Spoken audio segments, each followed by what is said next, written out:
그냥 가죠. 네. 오늘 기자회견도 일각에서 조기 대선 염두에 두는 움직임이라고 해석할 수도 있을 것 같은데. 네, 뭐 이제 국민 소환제는 한동훈 전 국민의힘 대표가 이미 그 내용에 대해서 전당대회 때 이야기를 한 바가 있습니다. 과거 이재명 대표는 불체포 특권에 대해서도 약속을 했죠. 국회 연설에서 약속을 했다가 불체포 특권의 입법에 대해서 나서지 않았던 바가 있습니다. 국민 소환제 시행에 대해서 오늘 바로 말씀을 하셨기 때문에 또 우리 당의 의원 5명이 속해 있습니다. 저희 언더 73에는 5명의 의원들이 속해 있는데 이곳에서라도 일단 환영의 의사를 드러냈으니까 빠르게 여야 합의를 통해서 입법을 했으면 좋겠고, 이것이 입법이 되면 저희는 1호 국민 소환 대상으로 이재명 대표를 국민 소환에 나설 생각입니다. 제가 조금 보충해서 말씀을 드려도 될지 모르겠습니다. 대한민국 정치 발전에 필요한 제도라면 사실 여와야가 있을 수 없다고 생각합니다. 공정성을 필요로 한 공직, 법관이나 이런 공직들은 당연히 임기가 보장되어야지만 공정성을 유지할 수 있을 겁니다. 하지만 선출직 공무원은 기본적으로 국민의 지지를 기반으로 해야만 합니다. 따라서 임기 보장과는 조금 다른 우리 주권자인 국민이 주권을 행사할 수 있는 길을 반드시 열어놔야 하고, 그것이 지금 대한민국 정치에는 필요하다는 생각입니다. 여와 야를 떠나서요. 지금 보면 한번 국회의원이 되고 나면 임기는 무조건 4년을 보장받는다. 그래서 중간에 국민의 여론이나 이런 부분과 상관없이 독립적으로 지금 의정활동을 해오고 있는데, 그런 부분들이 주권자인 국민들 입장에서는 충분히 국민의 의사를 반영시킬 수 없는, 국민의 의사와 유리된 정치 활동으로 이어지는 그런 이유가 좀 되고 있는 것 같습니다. 이것은 여당, 야당의 문제가 아니라 우리 정치권의 제도적인 고질적 문제 중에 하나였던 것 같습니다. 우리가 좀 더 국민 여론에 민감하게 반응을 해야 하고, 또 기본적으로 민주주의라고 하는 것은 국민이 주인인 나라입니다.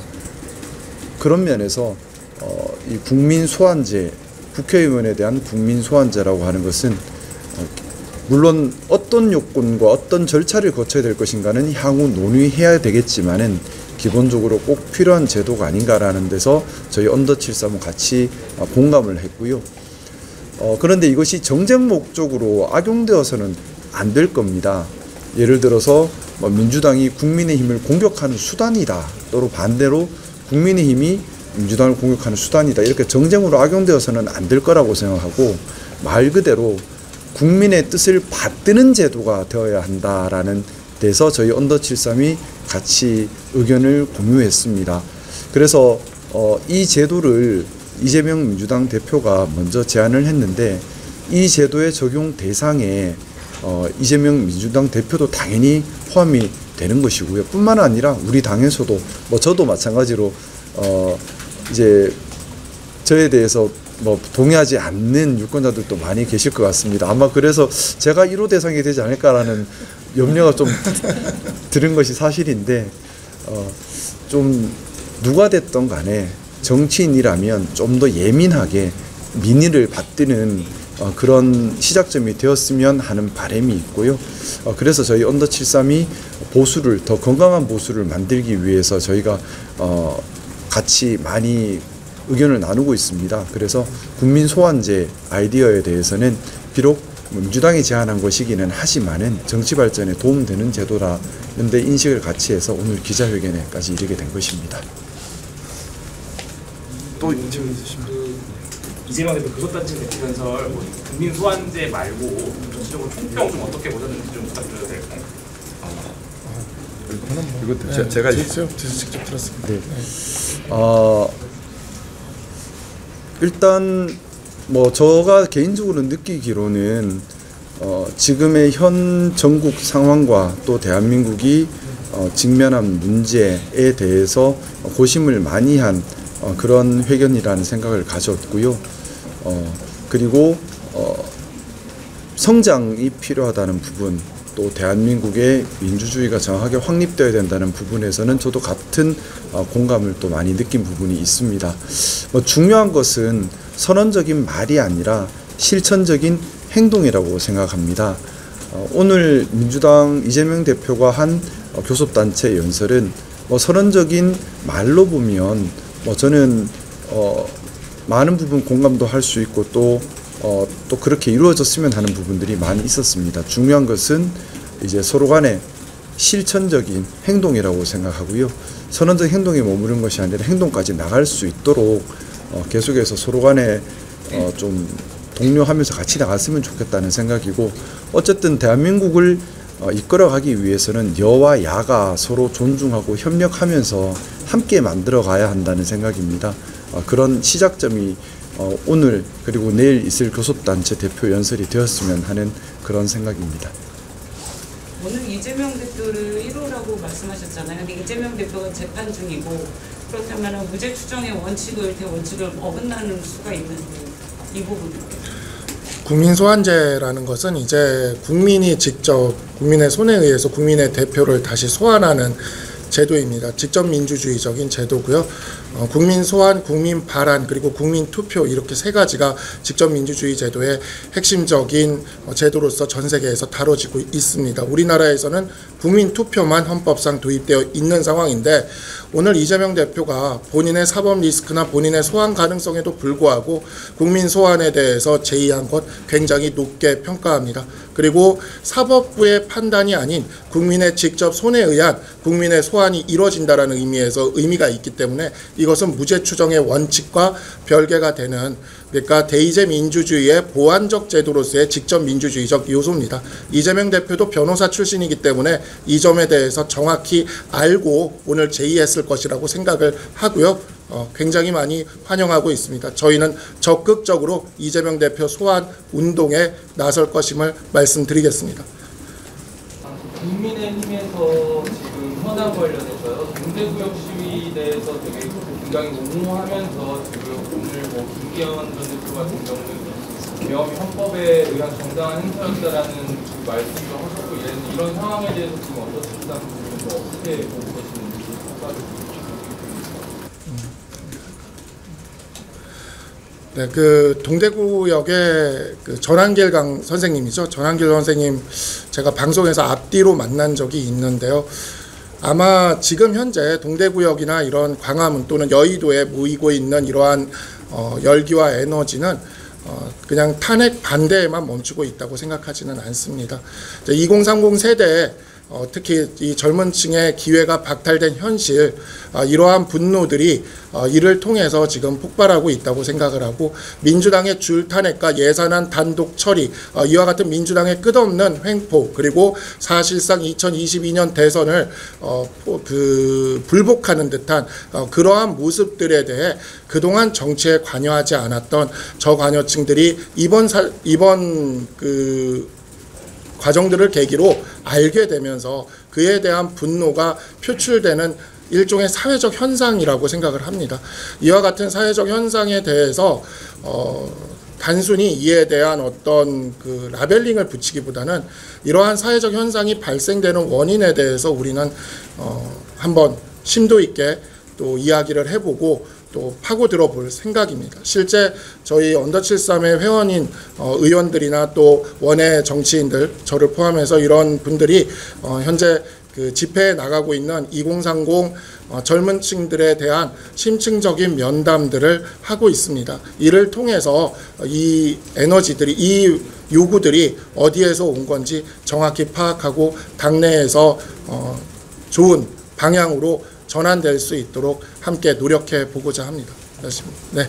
오늘 회견은 한동훈 대표님과 부담하고 나오시나요? 저희 단독으로 활동하고 있습니다. 네. 오늘 아침에 이재명 대표가 이 연설이 나온다고 해서 그 내용을 보고 아침에 그냥 즉석에서 입장문이 쓰여졌고, 그리고 김상욱 의원이 지금 제일 빠른 시간이 지금 2시라 그래서 즉석에서 예약이 됐고, 여의도 근처에 있던 4명이 온 겁니다. 그래서 저희는 앞으로도 이렇게 이슈가 있을 때마다 좀 빠르게 움직이도록 하겠습니다. 그리고 저 아까 질문 주셨던 그 동대구역 그 대규모 탄핵 반대 집회에 대해서 이건 뭐 저 개인적인 의견을 좀 말씀 올려도 될지 모르겠습니다. 분명히 동대구역 탄핵 반대 집회에 많이 모이신 강성 지지층 분들의 목소리도 중요한 목소리고, 또 우리 사회에서 귀담아 들어야 될 부분도 분명히 있다고 생각합니다. 하지만 단합보다 중요한 것은 방향성이고 또 그 방향성을 실천해가는 과정이라고 생각합니다. 우리 보수는 보수의 가치를 추구를 해야 하고, 그 보수의 가치 중에 중요한 부분이 법치주의를 지켜가는 부분입니다. 또한 또 헌정질서와 자유민주주의를 지켜가는 부분입니다. 그런 면에서 또 국회의원은 특히 우리 헌법상 헌정질서를 수호할 의무가 헌법상 부여되어 있습니다. 그렇기 때문에 지지층이 바른 지지를 할 수 있도록 함께 해 나가야 될 그런 의무도 있다고 생각합니다. 그런 면에서는 동대구역 탄핵 반대 집회에서 과연 탄핵을 반대한다는 것이 어떤 의미를 가지고 어떤 방향성을 가지는 것인지 우리가 한 번 더 신중하게 생각하는 그런 필요가 분명히 있다라는 좀 문제를 제기하고 싶고요. 탄핵을 반대한다는 것은 달리 얘기하면 비상계엄을 했던 대통령이 복귀해야 된다는 말이고, 달리 얘기하면 비상계엄이 잘못되지 않았다는 것으로 해석될 수도 있습니다. 그렇다면 비상계엄이 잘못되지 않았다는 해석과 비상계엄을 한 대통령이 복귀한다는 것이 과연 보수의 가치에 맞는지 우리 보수의 지지자분들께서도 한 번쯤 다시 한번 생각을 해보시는 계기였으면 하는 바람을 좀 가졌고요. 많은 분들이 모이셨습니다. 또 목소리를 내셨습니다. 그 목소리 중요한 부분들이 있고, 그 안에는 방금 전에 박상수 위원장님이 말씀하셨던 것처럼 단순히 탄핵 반대뿐만 아니라 사회에 대한 여러 가지 생각들이 같이 또 녹아있는 부분도 분명히 있을 겁니다. 그런 목소리는 다 들어야 되지만 제가 과정도 중요하다고 말씀을 드렸는데, 이렇게 사람들이 모이고 목소리를 내는 과정에서 거짓 정보로 또는 과도한 선동으로 또는 지나치고 맹목적인 진영 논리로 단합을 유도하고 거기서 정치력을 얻으려고 하고 갈등을 통해서 정치적 힘을 얻으려고 한다면 그 과정은 잘못된 것이라는 생각입니다. 그래서 그런 부분들에 대해서도 우리가 무조건 단합에서 많이 모였다의 의미를 둘 것이 아니라 방향성이 맞는지 과정이 맞는지 우리가 늘 고민하면서 한 발 한 발 나갔으면 하는 개인적인 생각이 있어서 말씀을 조금 더 보탰습니다. 네. 오늘 신윤기 의원님 사람이 사회부조사 유튜브를 통해서 접견했는데 대통령실하는 조사가 나오잖아요. 어떻게 생각하시는지. 구치소 접견 가시는 걸 가지고요. 이건 뭐 제 개인적인 의견입니다. 이제 끊어도 될 것 같아요. 네. 일정 되고 있다 보니까 여기서 마무리 좀 하겠습니다. 고맙습니다. 확인차 여쭤보는 건데, 그러면 언더 73에 속해 있는 의원분들은 국민 소환에 전부 다 찬성한다는 걸로 해석을 저희가 합니다. 저희 언더 73 단체 토론을 통해서 오늘 기자회견에 대해서 동의를 하고 시작을 한 자리입니다. 네, 고맙습니다. 고맙습니다. 네.